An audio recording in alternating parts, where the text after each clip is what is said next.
सोमवार के दिन तो मेरे मंदिर के दरवाजे पर चौखट पर बैठ जाना, और दूसरा प्रतिदिन शाम के समय पर तो बेलपत्री के पेड़ के नीचे बैठ जाना। जो तेरी बेल वृक्ष के नीचे सेवा करने आए, जो शंकर जी के मंदिर में सोमवार को जल चढ़ाने आए, उसका जो पात्र जल चढ़ाकर जब वो घर लेकर जाए, उसके पीछे पीछे पात्र के पीछे पीछे तू जाना और उसके घर में लक्ष्मी का भंडार भरकर आए। लक्ष्मी बेलपत्र के वृक्ष के नीचे तो विराजमान हो जा। उस बेलपत्र के वृक्ष के नीचे जो बुआरी लगाए, सेवा करे, चाकरी करे, एक बेटी को जैसे बड़ा करते हैं वैसे बेलपत्री के वृक्ष को जो बड़ा करे, बेलपत्री के वृक्ष का जो पालन करे, पोषण करे, उसकी संभाल करे, उस बेलपत्री के वृक्ष को जैसे जैसे वो उन्नति करे वैसे वैसे उसके घर में समृद्धि बढ़ते जाए। जिसका खुद का मकान नहीं हो, खुद का मकान नहीं हो, किराए के मकान में रहते रहते जिंदगी बीत रही, खुद का नहीं, और बहुत दुख का जीवन चल रहा हो, बहुत कष्ट का जीवन, बहुत अपना खुद का कोई मकान नहीं, मान लो प्लाट है पर मकान बन नहीं रहा, या कोई प्रॉपर्टी अपनी नहीं बन रही, तो हम इस व्यासपीठ से कहना चाहेंगे कि एक प्रयोग अवश्य करिएगा, एक प्रयोग अवश्य। अपने आसपास के 5-6 बेलपत्र के वृक्ष देख लीजिए, अपने आसपास के नजदीक के 5-6 बेलपत्र के बड़े बड़े वृक्ष देख लो या छोटे वृक्ष देख लो। उन 5-6 वृक्ष को धीरे धीरे उनकी सेवा करना प्रारंभ करो, उन वृक्षों को बड़ा करना प्रारंभ करो, उन वृक्ष के नीचे सफाई करना प्रारंभ करो, उन वृक्ष को जल देना प्रारंभ करो, उन वृक्ष को आप खाद देना प्रारंभ करो, उन वृक्ष की सेवा संभाल करना प्रारंभ कर दो, उस वृक्ष के नीचे बुआरी काटना प्रारंभ कर दो, झाड़ू लगाना प्रारंभ कर दो, उस वृक्ष के नीचे सफाई करना प्रारंभ कर दो। उस बेलपत्री के 5-6-7 वृक्ष को आप गोद ले लो।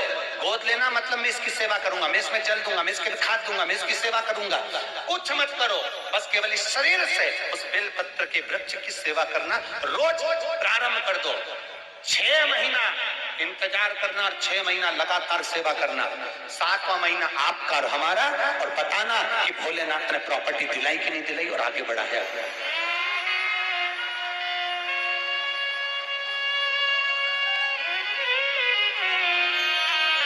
एक बेलपत्र का वृक्ष जिसके नीचे माता लक्ष्मी विराजमान होती है, एक बेलपत्र के वृक्ष के नीचे लक्ष्मी रहती है। दुनिया के लोग कहते हैं लक्ष्मी जी का दिन कौन सा है, बोलो जम के जल्दी से। शुक्रवार।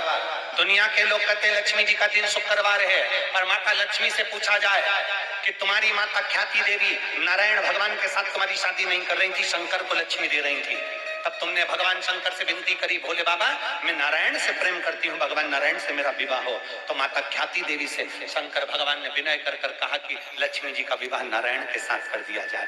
भगवान नारायण के साथ जब लक्ष्मी जी का विवाह हो गया, तब लक्ष्मी जी हाथ जोड़कर बोलती हैं, बाबा मेरा विवाह नारायण के साथ हो गया, पर मैं आपके चरणों की सेवा करना चाहती हूँ, बाबा आप कृपा करिए कि मैं क्या करूं आपके लिए। शंकर भगवान कहते हैं लक्ष्मी बस 2 चीजें कर दे, एक सोमवार के दिन तो मेरे मंदिर के दरवाजे पर चौखट पर बैठ जाना, और दूसरा प्रतिदिन शाम के समय पर तो बेलपत्री के पेड़ के नीचे बैठ जाना। जो तेरी बेल वृक्ष के नीचे सेवा करने आए, जो शंकर जी के मंदिर में सोमवार को जल चढ़ाने आए, उसका जो पात्र जल चढ़ाकर जब वो घर लेकर जाए, उसके पीछे पीछे पात्र के पीछे पीछे तू जाना और उसके घर में लक्ष्मी का भंडार भरकर आए। लक्ष्मी बेलपत्र के वृक्ष के नीचे तो विराजमान हो जा। उस बेलपत्र के वृक्ष के नीचे जो बुआरी लगाए, सेवा करे, चाकरी करे, एक बेटी को जैसे बड़ा करते हैं वैसे बेलपत्री के वृक्ष को जो बड़ा करे, बेलपत्री के वृक्ष का जो पालन करे, पोषण करे, उसकी संभाल करे, उस बेलपत्री के वृक्ष को जैसे जैसे वो उन्नति करे वैसे वैसे उसके घर में समृद्धि बढ़ते जाए, उसके घर में वैभव बढ़ते जाए। ये शंकर भगवान माता लक्ष्मी से करे, भगवान शिव माता लक्ष्मी से करे। तो भस्म, अगर शिव के मंदिर में भस्म मिल जाए, शंकर पर चढ़ी हुई भस्म अगर मिल जाए तो, और अगर भस्म ना मिले ना तो शंकर के जो शंकर भगवान का जो शिवलिंग है, शिवलिंग के आसपास में जो जलाधारी है, यहाँ अगर भस्म ना मिले तो इस जलाधारी पर अपना हाथ स्पर्श कर कर अपने तन पर उसको लगाकर जरूर। भस्म एक शंकर पर चढ़ा हुआ जल, दूसरे नंबर पर है शंकर पर चढ़ी हुई भस्म। ये दो स्पर्श जरूर, स्पर्श। एक भस्म का एक बड़ा सुंदर चरित्र आता है। दूसरा, जिस भूमि पर बैठकर कथा सुनो उसकी रज को अपने मस्तक पर थोड़ा सा लगाकर अवश्य जाओ तो जीवन का एक आनंद है। और शंकर के मंदिर में जाओ तो दो चीजें अवश्य लेकर आओ। पहला, शंकर जी पे चढ़ा हुआ, जम के बोलो, जल अवश्य लेकर आओ। क्योंकि जब तुम जल लेकर आते हो, पात्र लेकर आते हो, तो मेरा महादेव लक्ष्मी जी को तुम्हारे पीछे पीछे तुम्हारे घर तक भेज देगा। खड़ी हुई बेलपत्र मत खाओ, लोग कहेंगे शंकर पर चढ़ा हुआ ये मत खाओ। हम इस व्यासपीठ से निवेदन करना चाहेंगे कि आप अगर दिल रखकर अपने बाबा से कहोगे ना, तो बाबा पर चढ़ा हुआ जो जल है ना, वो जल साधारण नहीं रहता। मेरा भोलेनाथ जब दुनिया को अमृत देता है तो तुमको भी अमृत दे देता है। दो चीजें कभी मत छोड़ो। अगर मंदिर में गए हो तो दो चीजें कभी मत छोड़ो। कथा में गए हो तो दो चीजें कभी मत छोड़ो। एक कथा श्रवण करना, दूसरा जहां कथा बैठकर सुनते हैं वहां की रज को अपने मस्तक पर लगाना। कथा सुनने के बाद आप यहाँ से जाओ, भले दरी बिछी है, आसन बिछा है, कारपेट बिछा है, उस पर अपना हाथ फेर कर उस रज को अपने मस्तक पर जरूर लगाओ। क्योंकि शिव पुराण में, भागवत पुराण में, स्कंद पुराण में, कुर्म पुराण में, नर्मदा पुराण में, लिंग पुराण में, नारद पुराण में, ब्रह्म वैवर्त पुराण में, जितनी भी पुराणे हैं सब पुराणों में लिखा है कि जिस स्थान पर बैठकर हम भगवान की कथा को सुनते हैं, उनको याद करते हैं, जितनी देर हम उनको याद करते हैं उतनी देर वो परमात्मा उस स्थान पर बैठा हुआ रहता है। हाथ रखकर बोलना, शंकर भगवान से तुम्हारा रिश्ता कौन सा? शिव जी से आपका कौन सा रिश्ता है?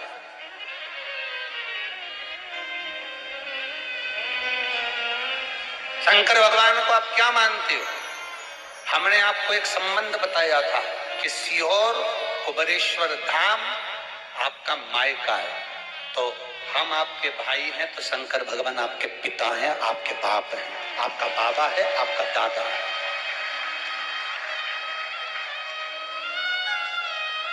अब आपसे हम प्रश्न करें, उत्तर मेरी कुरुत की बहनें भी देंगी और मेरे जीजा उन भी देंगे और मेरी बेटियां और मेरे बेटे देंगे। आपसे प्रश्न करें, अगर बेटी को दुख होगा तो क्या वो अपने बाप से नहीं कहेगी? बोलो तो जम के। बेटी को तकलीफ है वो अपने बाप से ना कहेगी। बेटे को तकलीफ है तो अपने पिता से, अपनी माँ से नहीं कहेगा, मम्मी मुझे ये तकलीफ है, पापा मुझे ये दुख है, माँ मुझे ये तकलीफ है, पिताजी मुझे ये कष्ट है। क्या वो अपने माँ बाप से नहीं कहेंगे? क्या वो अपने माँ बाप से विनय नहीं करेंगे? और माँ, पिता, फिर उसके करीब में, उसके नजदीक में जो भी होता है वो माँ बाप निकाल कर उसको दे देते हैं। माता पिता उसको दे देते हैं। माता लोग कहते हैं कि शंकर जी पे चढ़ा हुआ जल मत पियो, लोग कह देते हैं शंकर जी पे चढ़ी हुई बेलपत्र मत खाओ। कोई इस बहन से पूछे, सुनीता सोनी से, कि शंकर पर चढ़े हुए जल से उसकी गांठ जो डबल से उसके शरीर में आ गई थी वो समाप्त हो गई, तो जरा विश्वास करिएगा कि एक बेटी अपने माँ बाप से ही तो कहेगी, और बाप के पास में जो होगा वही तो अपनी बेटी को देगा दुख को मिटाने के लिए। तो मेरे शंकर भगवान के पास तो उसका चढ़ा हुआ जल है। दूसरा, जिस भूमि पर बैठकर कथा सुनो उसकी रज को अपने मस्तक पर थोड़ा सा लगाकर अवश्य जाओ, वो जीवन का एक आनंद है। और शंकर के मंदिर में जाओ तो दो चीजें अवश्य लेकर आओ। पहला, शंकर जी पे चढ़ा हुआ जम के बोलो, जल अवश्य लेकर आओ, क्योंकि जब तुम जल लेकर आते हो, पात्र लेकर आते हो, तो मेरा महादेव लक्ष्मी जी को तुम्हारे पीछे पीछे तुम्हारे घर तक भेज देगा। दो चीजें लेकर अवश्य आओ, और शिव पुराण में जाओ तो दो चीजें लेकर अवश्य जाओ। पहले नंबर पर शंकर की कथा और अपने अंदर विश्वास कि मेरे महादेव की मैंने कथा सुनी है, अब मैं भटकूंगी नहीं, सारी दुनिया में मैंने ठोकर खा ली, अब कहीं ठोकर नहीं खाऊंगी, अब तो दरवाजे पर महादेव के जाऊंगी, बाकी की। दूसरा, कथा में बैठी हूं बाबा के इस रज को, ये रज नहीं है, ये धूल नहीं है, ये मेरे बाबा के कैलाश 12 ज्योतिर्लिंग का चंदन है, इसको मस्तक चढ़ाऊंगी अपने हृदय से। लाते हो आप लोग? हाथ उठाओ जरा, रख लो, बहुत बढ़िया, प्रणाम आपको सभी को, नमन। 2 बूंद जल लेकर आओ, बदला नहीं पियो तो उस जल को अपने घर में छींट दो।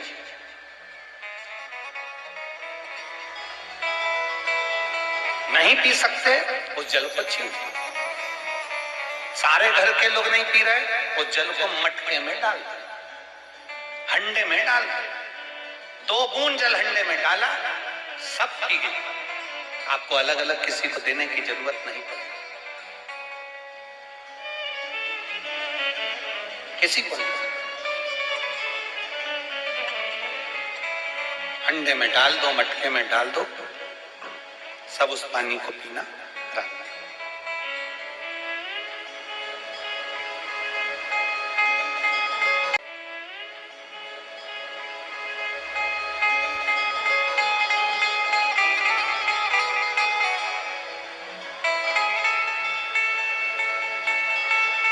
उस जल के महत्व को जब बच्चों का दर्द नहीं देख सकते, जब माता पिता अपने बच्चों का दर्द नहीं देख सकते, तो देव अधिदेव महादेव तुम्हारा दर्द कैसे देखेंगे? वो भी तो काटेंगे तुमको, वो भी तो कष्ट मिटाएंगे। 2 चीजें कथा में जाकर ले, एक जहां जगह मिल जाए वहां बैठकर कथा सुनो। धूप लगे, पंडालों की इतनी व्यवस्था नहीं हो पाती है, पंडाल लगाने वाले, टेंट लगाने वाले टेंट लगा लगा के थक जाते हैं, तो अपने साथ एक छाता लेकर चलो। 2 पानी की जम के बोलो जरा, बोतल, बिछाने की दरी अपने साथ लेकर चलो। लोगों ने उमा महेश की कथा अपने जीवन में धारण करी कि नहीं करी वो हमको नहीं स्मरण है, पर एक बात का स्मरण करिएगा,